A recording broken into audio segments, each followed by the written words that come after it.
చాలా డేస్ నుంచి chicken biryani try చేద్దాం అనుకుంటున్నా అండ్ మన సబ్స్క్రైబర్స్ కూడా సజెస్ట్ చేశారు చేయమని చెప్పేసి. సో ఇంకా ఇవాళ ట్రై చేస్తున్నాం. షాప్ కి వెళ్ళి చికెన్ తీసుకొని రూమ్ కి వచ్చి ప్రాసెస్ అయితే స్టార్ట్ చేసేసాను.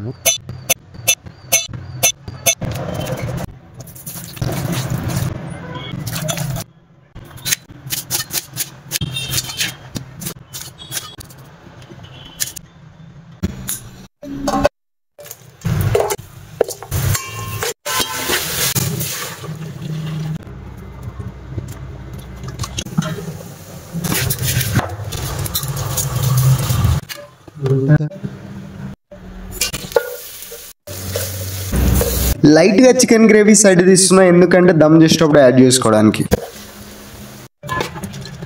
చికెన్ 80% బాయిల్ అయినాక మన 80% బాయిల్ అయిన రైస్ ని చికెన్ పైన వేసేస్తున్నాం. ఇలా రైస్ ని మొత్తం లేయర్స్ వేసేసి ఫిల్అప్ చేసేసిన. ఇట్లా అంతా మంచిగా డెకరేట్ చేసుకుని ఆల్రెడీ తీసి పెట్టుకున్న మన గ్రేవీ ఉందిగా, ఆ గ్రేవీని అంతా మన పైన యాడ్ చేసేస్తున్నా. బిర్యానీ టేస్ట్ మంచిగా రావాలంటే ఇలా హాట్ వాటర్ పైన పోయాలంట దమ్ చేసేటప్పుడు. సో అందుకే నేను కూడా సేమ్ ప్రాసెస్ ఫాలో అయ్యి దమ్ పెట్టేశాను. ఫైనల్ గా మన బిర్యానీ అయితే రెడీ అయిపోయింది. చూడడానికి అయితే యాస్టీస్ మనం రెస్టారెంట్ లో గానీ హోటల్స్ లో గానీ చూస్తాం కదా, సేమ్ అలానే అనిపిస్తుంది. బాటమ్ లేయర్ లో కొంచెం అలా మాడిపోయింది, ఎందుకంటే మనం చేసింది రైస్ కుక్కర్ లో కదా. ఫైనల్ గా ఫస్ట్ టైం చికెన్ బిర్యానీ అయితే ట్రై చేసాం. టేస్ట్ అయితే బాగానే వచ్చింది. That's it for today. Thank you for watching.